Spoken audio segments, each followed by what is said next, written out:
Europe 1, La France bouge.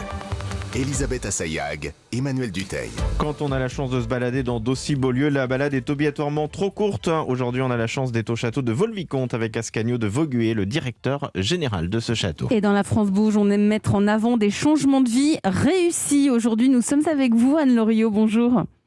Bonjour. Vous avez 40 ans, vous êtes à Marseille et je crois que l'on peut dire que vous avez un peu tout fait. Vous avez eu 1000 vies, c'est comme ça qu'on a eu envie de résumer votre parcours. Des études de cinéma pour commencer, vous avez été assistante réalisatrice, vous êtes partie en Angleterre pour apprendre l'anglais, vous vous êtes formée au web design, vous êtes devenue graphiste, directrice artistique dans le luxe.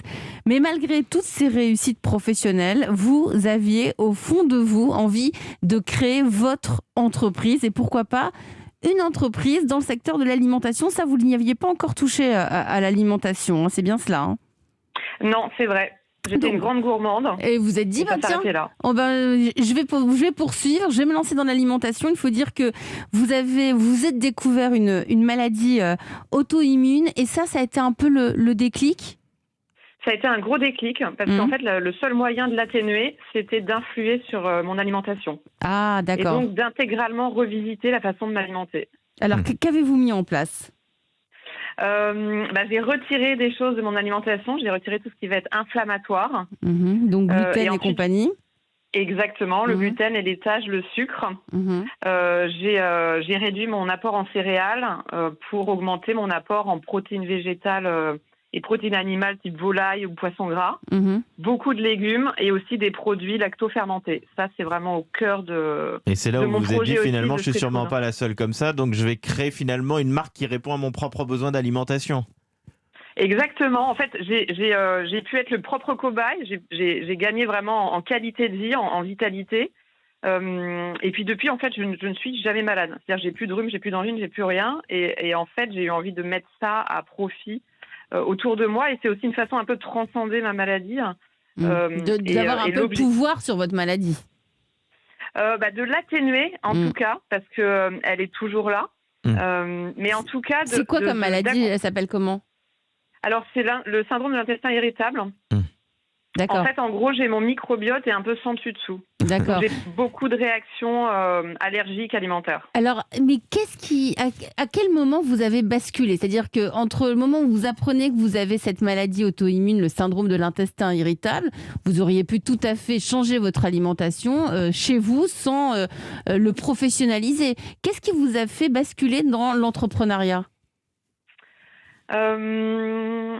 Pas mal de choses. Je pense que la lecture du livre de Mathieu Dardaillon, le fondateur de Ticket for Change, a vraiment eu un gros impact sur moi. Je pense que c'était aussi un moment où je me posais pas mal de questions. Je travaillais pour une ONG de protection des océans, donc j'avais déjà commencé à switcher professionnellement, mais ça ne me suffisait pas.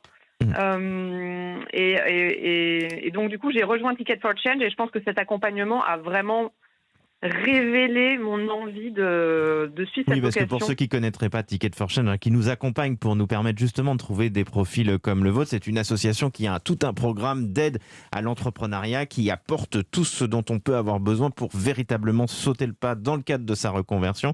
Et c'est ça qui a un peu tout changé, parce que comme le disait Elisabeth, même après avoir découvert votre maladie, vous avez encore eu 1000 vies, parce que vous avez fait de la formation à l'écriture de scénarios, vous avez travaillé dans cette ONG. C'est vraiment ce parcours qui, d'une certaine manière, vous a dit quoi ? J'ai le droit d'y aller parce que ça y est, je suis formé à l'entreprise ? Non, je pense que le parcours, au-delà de ça, c'est quelque chose de très humanisant, de profondément humanisant. Et en fait, on rentre dans une communauté qui vous donne la force de vous lancer. Ouais, je sais pas trop comment l'expliquer. De vous lancer, de ne plus avoir peur finalement, oser d'y aller. Voilà, je pense que c'est ça. Il y a effectivement ça permet de dépasser beaucoup de peur. Et surtout, vous avez dit à nos équipes, je gagne beaucoup moins bien ma vie, mais qu'est-ce que je suis heureuse. Oui, ça c'est évident. Ça c'est. Non, mais vraiment, quand on fait quelque chose qui fait sens et avec lequel on est vraiment aligné et dans lequel on grandit avec une certaine liberté, avec beaucoup de contraintes aussi. Ça n'a pas de prix en fait. Vraiment, et c'est vraiment le fondement d'ailleurs de Ticket for Change. Merci Anne Loriot, merci de nous avoir fait part de votre reconversion professionnelle. Merci à vous et on vous souhaite surtout bonne chance dans votre nouvelle vie professionnelle. Merci également à Ascanio de Vaugué, le directeur général du château de Vaux-le-Vicomte, de nous avoir accompagnés aujourd'hui dans cette France Bouge. Et on va se retrouver demain, Emmanuel, pour le 24 décembre. J'imagine que quelques bouteilles de Veuve Clicquot ont dû être ouvertes sur toute cette histoire de Vaux-le-Vicomte. Et bien justement, on va voir comment ça se passe du côté des marques de champagne. Il paraît que l'année est tout simplement historique. Il paraît qu'on n'a jamais vendu autant de champagne qu'en ce moment. Allez, à demain. Dans un instant, le flash suivi de Christophe Ondelat.